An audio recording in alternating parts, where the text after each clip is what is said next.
The great crystal towers of the Zephyrian capital city reached toward the purple sky like frozen lightning. Inside the tallest tower, High Chancellor Vera Thornblade stood at her window and looked down at the city below. Her people moved through the floating walkways with grace, their skin glowing softly in the dim light. But Vera could see the worry in their movements. The war with the Krex Federation had been going on for too long. Her people were tired and their money was running out. Vera turned away from the window and walked to her desk. On it lay a message that had arrived 3 days ago. It came from a place called New Terra, a human colony far from Zephyrian space. The humans wanted to make a deal. They would help fight the Krex if the Zephyrians would agree to a marriage between one of their people and Princess Lyra. The idea seemed crazy at first. Humans were a young species that had only just started traveling between stars. Most Zephyrians thought they were nothing more than animals that had learned to use tools. But Vera had read the reports about human battles. When humans fought, they did things that made no sense but somehow worked. They won fights they should have lost. They never gave up, even when giving up was the smart thing to do. A soft chime told Vera that someone wanted to enter her office. She pressed a button on her desk and the door slid open. Princess Lyra walked in, followed by her sister Commander Nina Starweaver. The two sisters looked very different.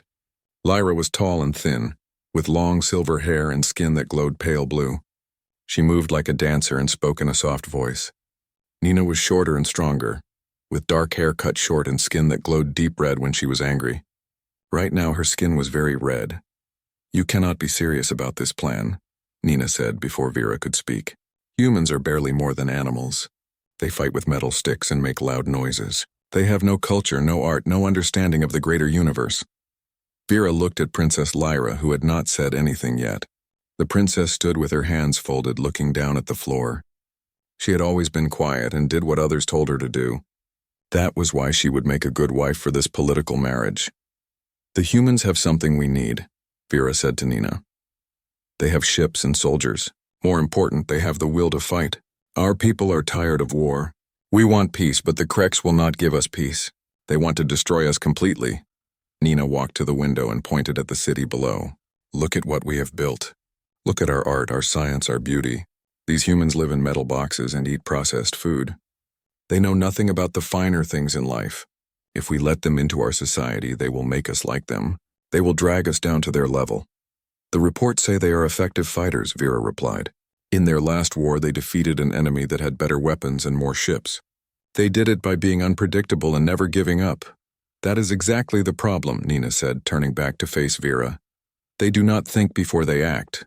They make decisions based on feelings instead of logic. That kind of thinking is dangerous. It leads to chaos and destruction." Princess Lyra finally spoke, her voice so soft that the others had to lean forward to hear her. "What if the human does not want to marry me? What if he finds me strange or ugly?" Vera smiled at the princess. "My dear, you are one of the most beautiful beings in the galaxy. Any human would be honored to marry you. Besides, this is about politics, not personal feelings. Both you and the human will understand that." Nina made a sound of disgust. "See, this is what I mean. We are talking about marriage like it is a business deal. Humans think marriage should be about love and passion. They will not understand our ways and they will try to change them. Perhaps some change would not be bad," Princess Lyra said quietly. Both Vera and Nina stared at her in surprise. The princess rarely spoke her own thoughts. "I have read about human art and music. They create things that are meant to make people feel strong emotions. Our art is beautiful, but it does not make me feel anything." Nina's skin flashed bright red. "Those emotions are primitive. We evolved beyond such base feelings for good reasons. Emotions make people do stupid things. They cause wars and suffering. But they also cause great acts of heroism and sacrifice," Princess Lyra said. "I have read the human stories. They do amazing things when they love someone or believe in something strongly." Vera watched the two sisters argue and made her decision. The Zephyrian Empire needed allies and the humans were offering to help. Yes, it was risky. Yes, the humans were different from her people, but sometimes different was exactly what you needed. "The decision is made," Vera announced. "We will accept the human offer. Princess Lyra will marry their ambassador. Commander Nina, you will be in charge of security for the wedding ceremony." Nina's skin went from red to almost black with anger. "I will not be part of this mistake.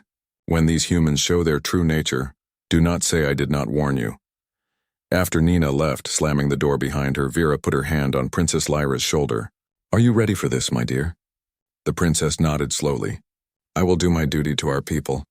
But I wonder what this human will be like. Will he be as primitive as Nina says? Or will he be something else entirely? Vera looked out the window at the stars beginning to appear in the darkening sky. Somewhere out there, a human ship was traveling toward them, carrying the man who would either save their empire or destroy it. Only time would tell which it would be. The human ship appeared at the edge of Zephyrian space exactly when they said it would. Nina Starweaver watched it approach through the sensors in the defense station. She had expected something impressive, maybe even threatening. Instead, she saw a ship that looked like a metal box with engines attached to it. There were no flowing curves or artistic designs like Zephyrian ships had. It was purely functional, built only to move people from one place to another. That is their diplomatic vessel? Asked Captain Kyle Brennan, one of Nina's officers. His skin was glowing with confusion. It looks like a cargo hauler. Nina nodded grimly. This is what I tried to tell the High Chancellor. These humans have no sense of beauty or style. They build things that work, nothing more. The ship was called the Frontier Spirit. As it came closer to the planet, Nina could see that it had been repaired many times. There were patches of different colored metal where hull breaches had been fixed. Scorch marks showed where weapons had hit it. This was a ship that had seen many battles. Should we escort them in? Captain Brennan asked. Yes, but keep our weapons ready, Nina replied. I do not trust them. Two Zephyrian escorts met the human ship and guided it to the diplomatic landing pad near the Crystal Palace. Nina watched through cameras as the ship landed with a loud rumble and a cloud of exhaust. Zephyrian ships landed silently using gravity manipulation. This human ship crashed down like a falling rock. The ship's door opened with the sound of metal grinding against metal. 3 humans stepped out and looked around at their surroundings. Nina studied them carefully through the cameras. The first human was clearly the leader. He was tall with brown hair and wore a simple blue uniform. His name, according to the diplomatic files, was Jake Morrison. He moved with confidence but without the flowing grace of Zephyrian nobles. Everything about him was direct and practical. The second human was a woman with red hair tied back in a tail. She wore a white coat over her uniform and carried a bag of instruments. This was Dr. Amy Richardson, their scientist. She immediately started looking at everything around her with obvious excitement, like a child seeing new toys. The third human was older and had scars on his face. He wore a military uniform and kept looking around for possible threats. Captain Ben Hayes was his name, and Nina could tell he was a professional soldier. His eyes missed nothing and his hand stayed close to his weapon. Nina felt disappointed. These 3 humans looked so ordinary. They were not tall or strong or beautiful. They had no special powers that she could see. Their technology was clearly inferior to Zephyrian science. So why did her people fear them? The welcome ceremony took place in the main courtyard of the Crystal Palace. Hundreds of Zephyrian nobles gathered to see the humans. The palace itself was a work of art, with walls made of living crystal that changed color with the light. Gardens floated in the air without any visible support. Water flowed upward in spiraling fountains that defied gravity. Nina expected the humans to be amazed or frightened by this display of advanced technology. Instead, Jake Morrison just smiled and nodded politely. Dr. Richardson took out a small device and started taking measurements, clearly fascinated but not overwhelmed. Captain Hayes looked at everything from a tactical point of view, noting exit routes and defensive positions. High Chancellor Vera Thornblade gave a speech welcoming the humans to Zephyr. She spoke about the ancient traditions of hospitality and the importance of friendship between different species. Her words were carefully chosen and beautifully delivered, as was proper for such an occasion. Jake Morrison responded with his own speech. His words were simple and direct. He thanked the Zephyrians for their welcome and said he hoped the 2 peoples could work together for peace and mutual benefit. There were no flowery phrases or complex metaphors, just plain speaking that somehow seemed more honest than the elaborate Zephyrian formalities. After the speeches, the humans were given a tour of the palace. Dr. Richardson asked many questions about how everything worked. She seemed especially interested in the gravity manipulation technology and the living crystal. The Zephyrian guides were surprised by how quickly she understood their explanations. Captain Hayes said very little during the tour, but Nina noticed that he was memorizing everything. Every door, every passage, every defensive position. This was a man who planned for trouble even when he hoped for peace.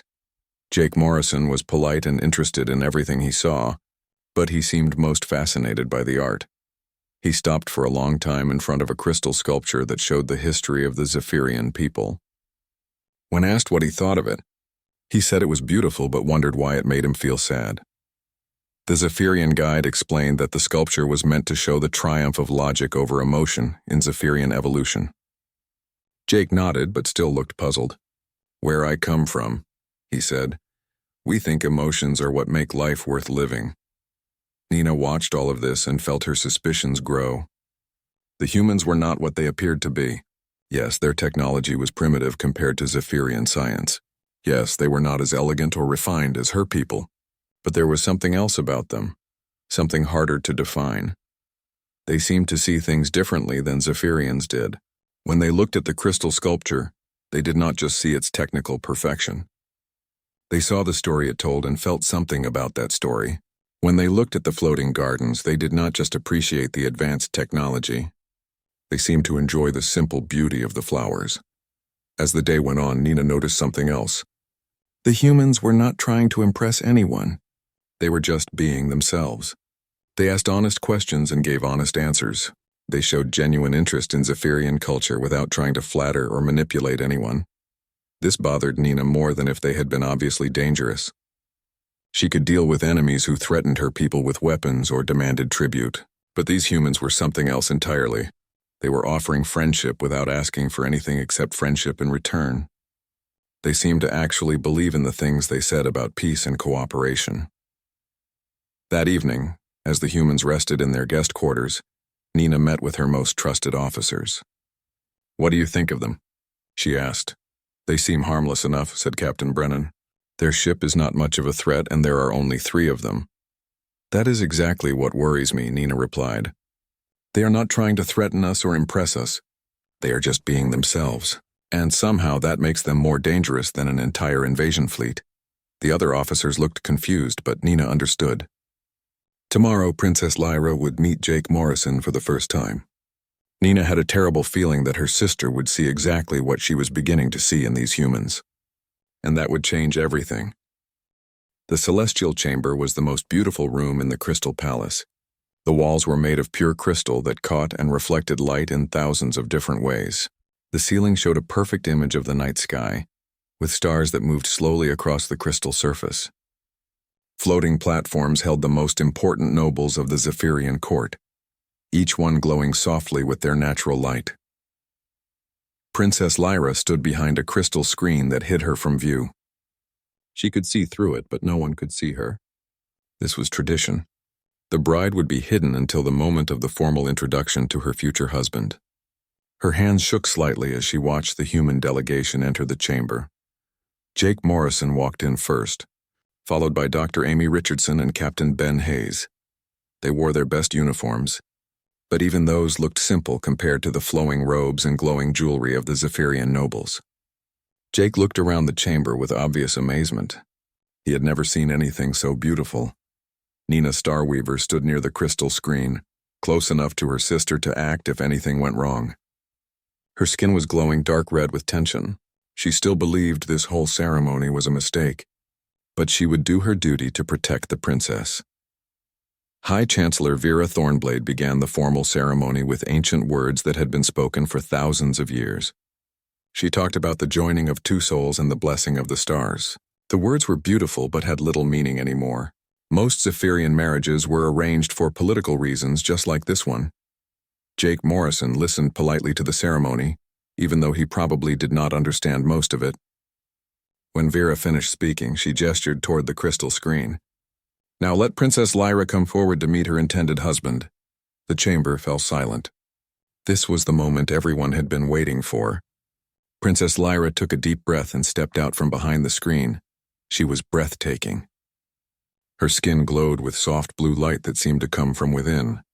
Her long silver hair moved as if it were floating in water. Her dress was made of crystal fibers that caught the light and threw it back in rainbow patterns.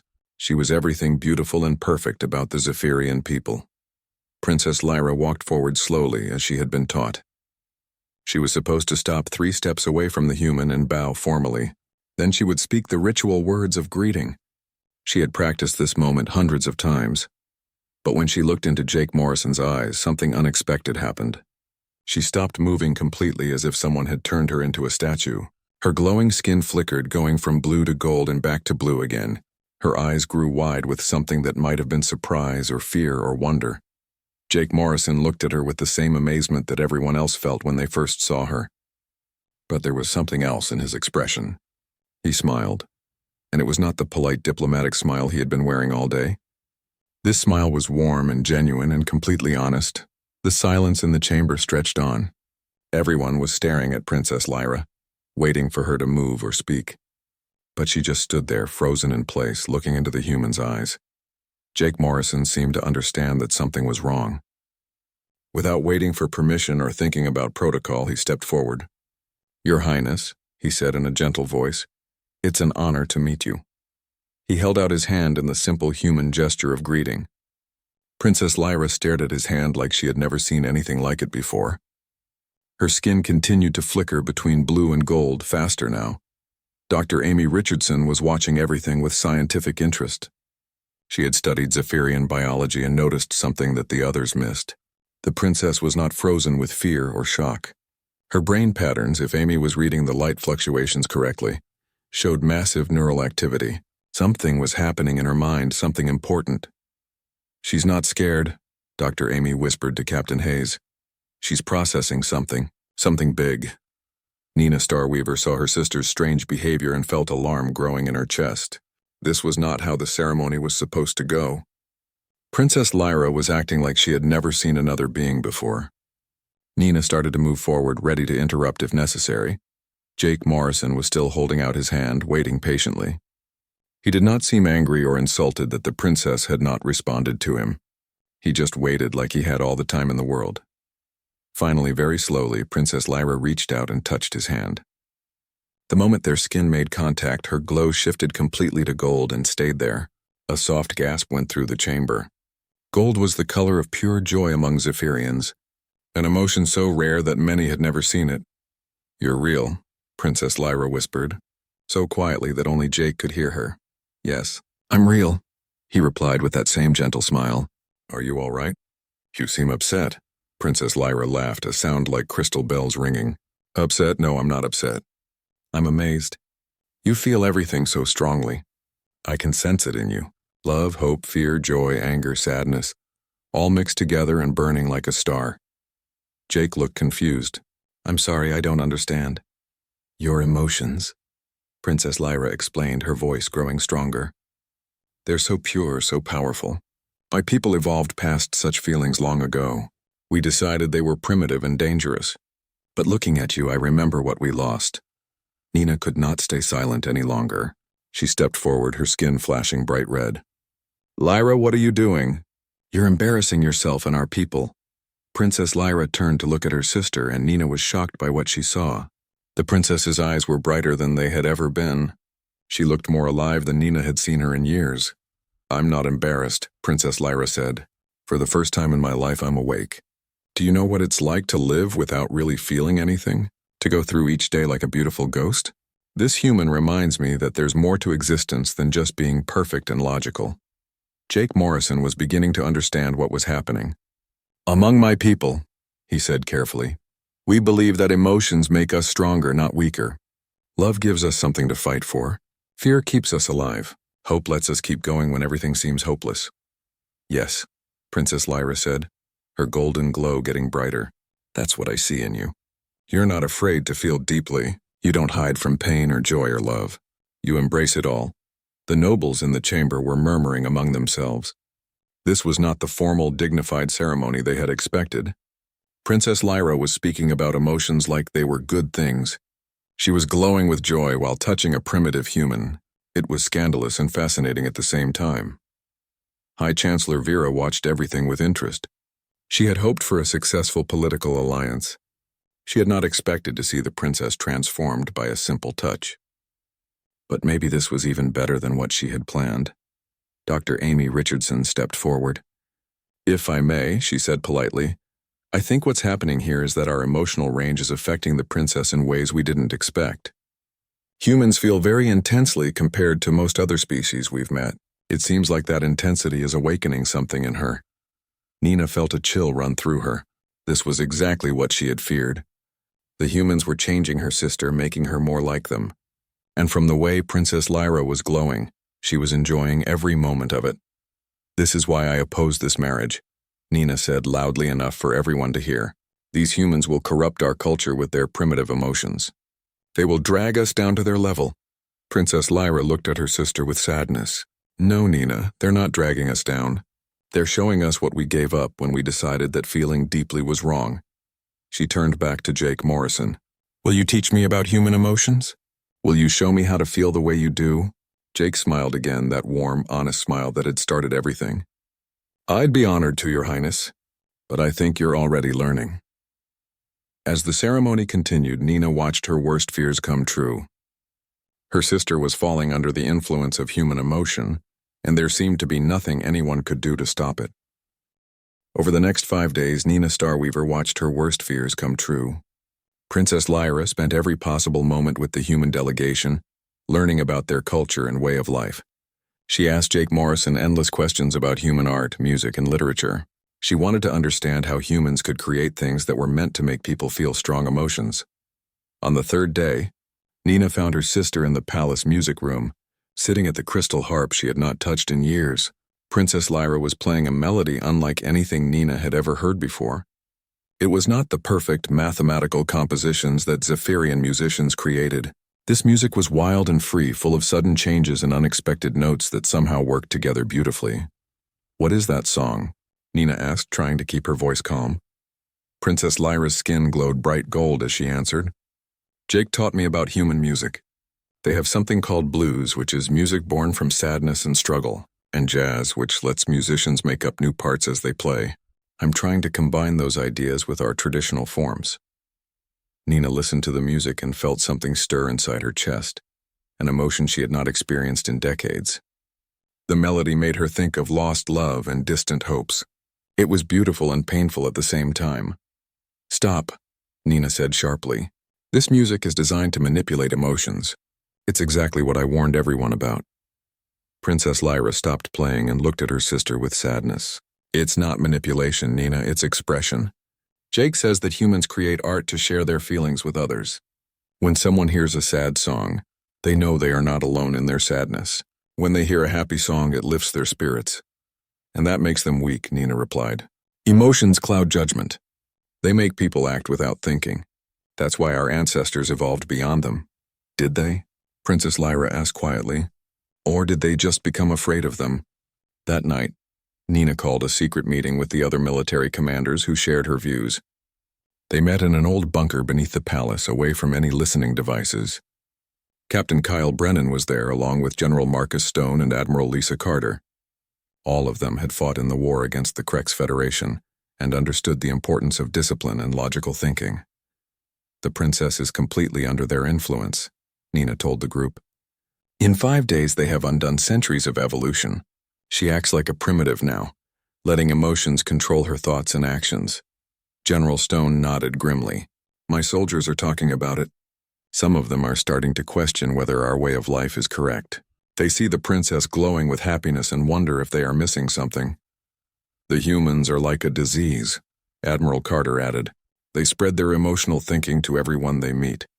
If we let this marriage happen, it will be the beginning of the end for our civilization."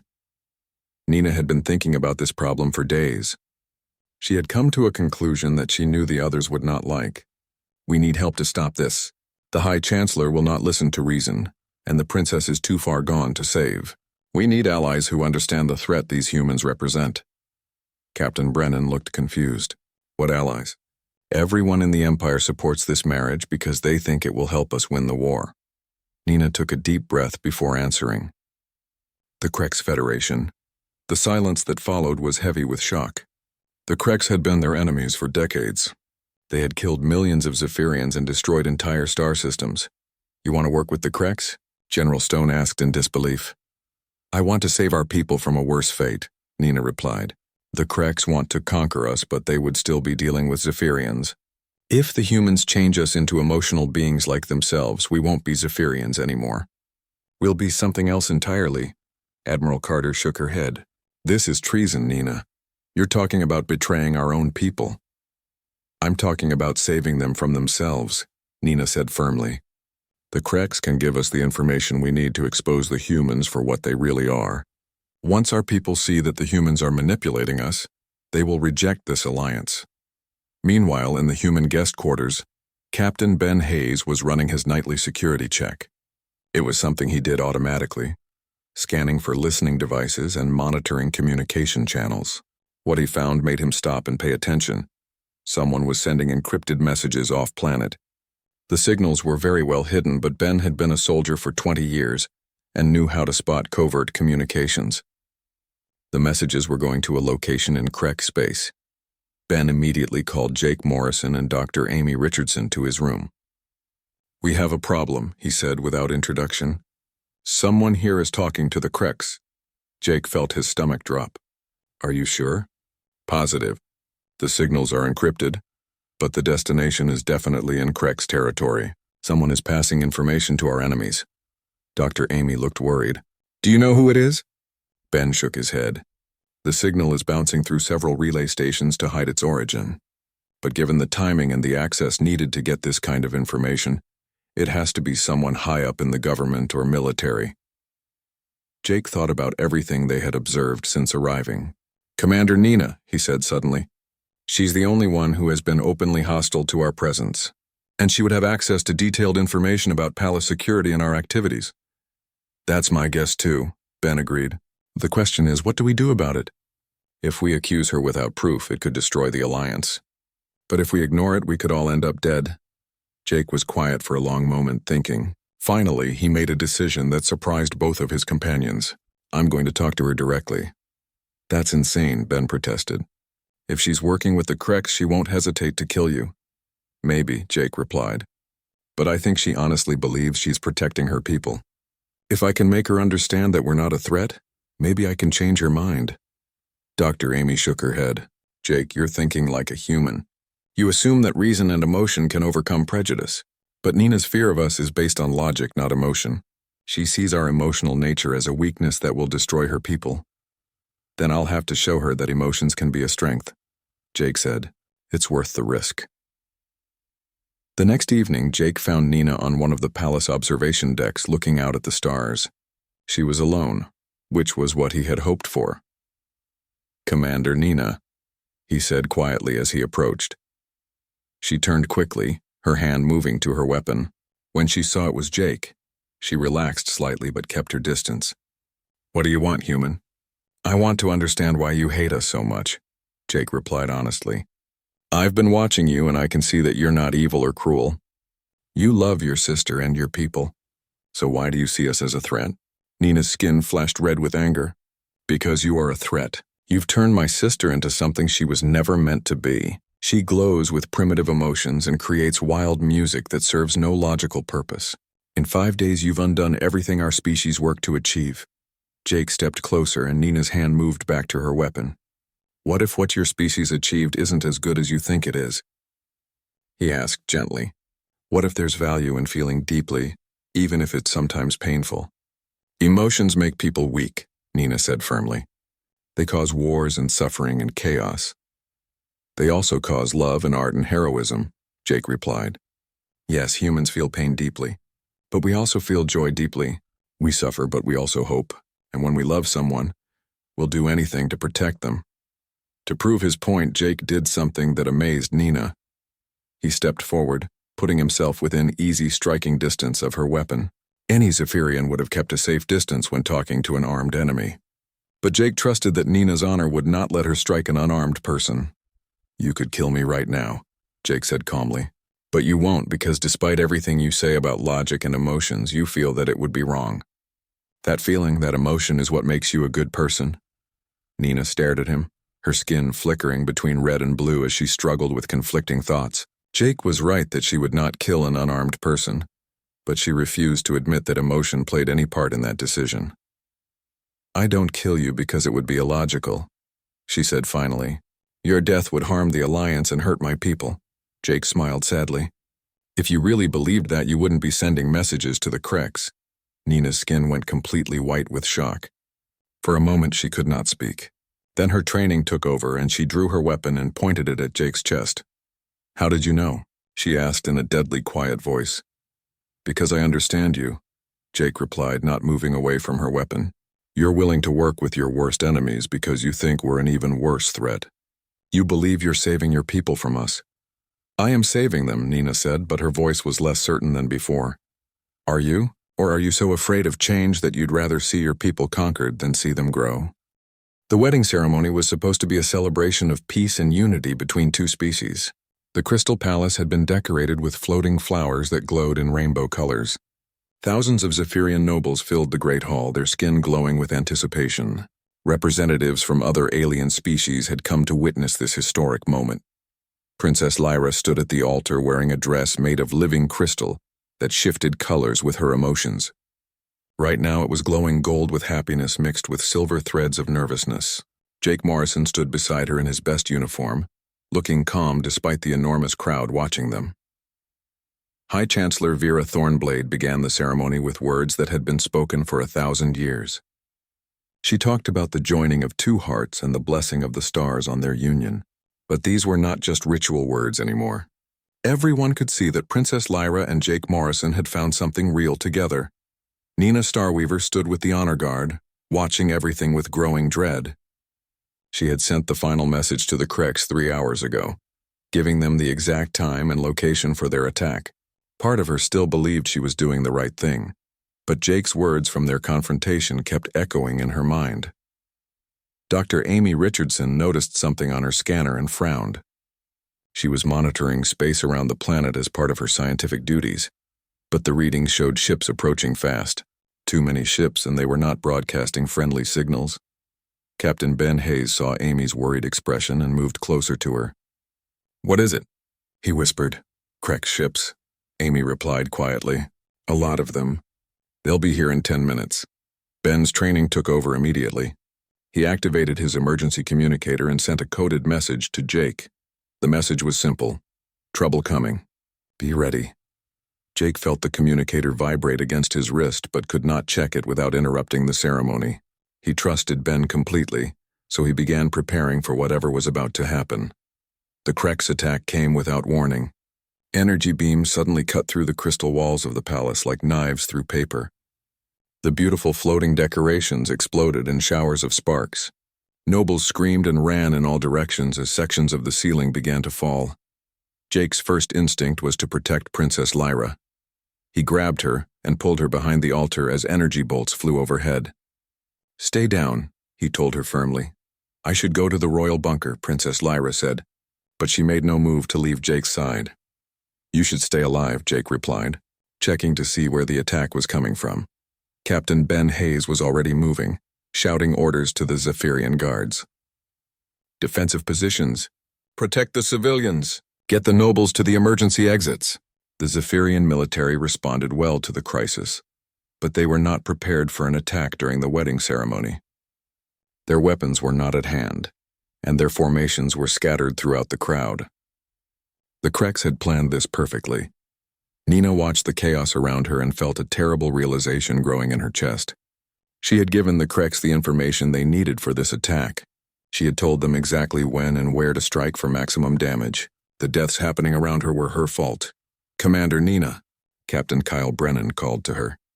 What are your orders? Nina looked at him blankly for a moment. Then her training reasserted itself. Whatever she had done, her duty now was to protect her people. Form up on me, she shouted. We hold this position until everyone is evacuated. Dr. Amy Richardson had found cover behind an overturned table and was working frantically with her equipment. She had discovered something important during her study of Zephyrian biology, and now seemed like the perfect time to test her theory. Jake, she called out. I need you and the princess together. There's something I have to try. Jake looked at her like she had lost her mind. Now is not the time for experiments, Amy. This could save everyone, Amy insisted. I've been studying the princess's neural patterns.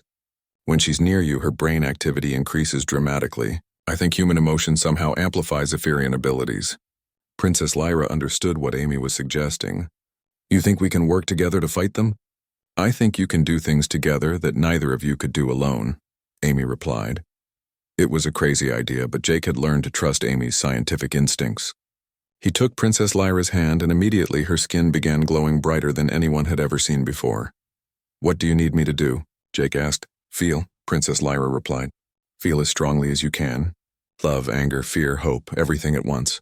Jake thought about everything that mattered to him. His love for Princess Lyra, his anger at the Kreks for attacking innocent people, his fear that he might lose her, his hope that they could stop this attack together. He felt all of these emotions as powerfully as he could. Princess Lyra gasped as Jake's emotions flowed through their connection. Her abilities, which had been limited before, suddenly expanded beyond anything she had thought possible. She could sense every Krek soldier in the palace. She could feel their locations, their intentions, even their weapons. I can see them all, she whispered in amazement. I know exactly where they are. Using her enhanced abilities, Princess Lyra began coordinating the defense with incredible precision. She told Nina where to send her soldiers for maximum effect. She warned Captain Ben about Krek's troops trying to flank them. She guided civilians to safety through routes the enemy had not yet discovered. The battle turned quickly once the defenders could anticipate every Krek's move. Nina found herself fighting alongside humans for the first time, and was amazed by their tactics. They did not follow logical battle plans.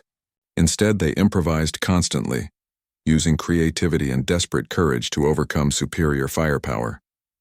When a group of Krek soldiers cornered a dozen Zephyrian children, Jake Morrison did something that perfectly demonstrated human nature. Without hesitation, he ran toward the enemy weapons, drawing their fire away from the children. It was illogical and dangerous and completely selfless. Nina watched this happen and finally understood what her sister had tried to tell her. Jake was not acting from weakness or primitive emotion. He was acting from strength, the strength that comes from caring about others more than yourself. Cover him, Nina shouted to her soldiers, and they responded instantly. The combined human-Zephyrian force drove the Krek's attackers back to their ships. The enemy had expected to face only Zephyrian defenders following predictable tactics. They were not prepared for the chaotic creativity of human military thinking, combined with enhanced Zephyrian abilities. As the last Krek's ship retreated, Nina found herself standing in the ruins of the Crystal Palace beside Jake Morrison. Both of them were exhausted and covered in dust from the battle. I'm sorry, Nina said quietly. This attack happened because of me. I gave them the information they needed. Jake looked at her with those honest eyes that seemed to see everything. Why are you telling me this? You could have kept it secret. Because you were right about emotions, Nina replied. Guilt is eating me alive. I need to confess what I did, even if it means I'll be punished. Guilt can be useful, Jake said gently. It tells us when we've done something wrong and motivates us to make it right. What will you do now? Nina thought about everything she had learned during the battle. She had seen humans and Zephyrians working together, each species contributing their unique strengths. She had seen her sister become more than she had ever been before, not less. I'll spend the rest of my life trying to earn forgiveness, Nina said, from my sister, from my people, and from myself. Princess Lyra approached them, still glowing gold but now with threads of other colors mixed in, the complex emotions she had learned from Jake. Nina, she said to her sister, I forgive you, and I understand why you did it. You were trying to protect something you love. But I was wrong, Nina replied. The humans aren't here to destroy us. They're here to help us become more than we were before. The wedding ceremony was completed 3 days later in the partially rebuilt palace. This time it was not just a political alliance, but a celebration of genuine love and partnership. Princess Lyra and Jake Morrison exchanged vows that they had written themselves, promising to support each other through joy and sorrow, triumph and defeat. Nina Starweaver was appointed as the first commander of the joint Human-Zephyrian military alliance. She had asked to be punished for her betrayal, but both species agreed that her experience and her new understanding of Human-Zephyrian cooperation made her the perfect choice for the position. Dr. Amy Richardson published her research on the amplification effect between human emotions and Zephyrian abilities. Other species throughout the galaxy became interested in forming alliances with both humans and Zephyrians, seeing the advantages of combining different types of intelligence and ability. The Krex Federation found themselves facing something they had never encountered before, an enemy that could match their logical tactics with creative thinking and enhanced abilities. They were forced to agree to a peace treaty within a year. At the wedding celebration, Princess Lyra played her crystal harp while Jake sang a human song about love conquering all obstacles. The music was wild and emotional and completely beautiful. The Zephyrian nobles listened with tears in their eyes, tears they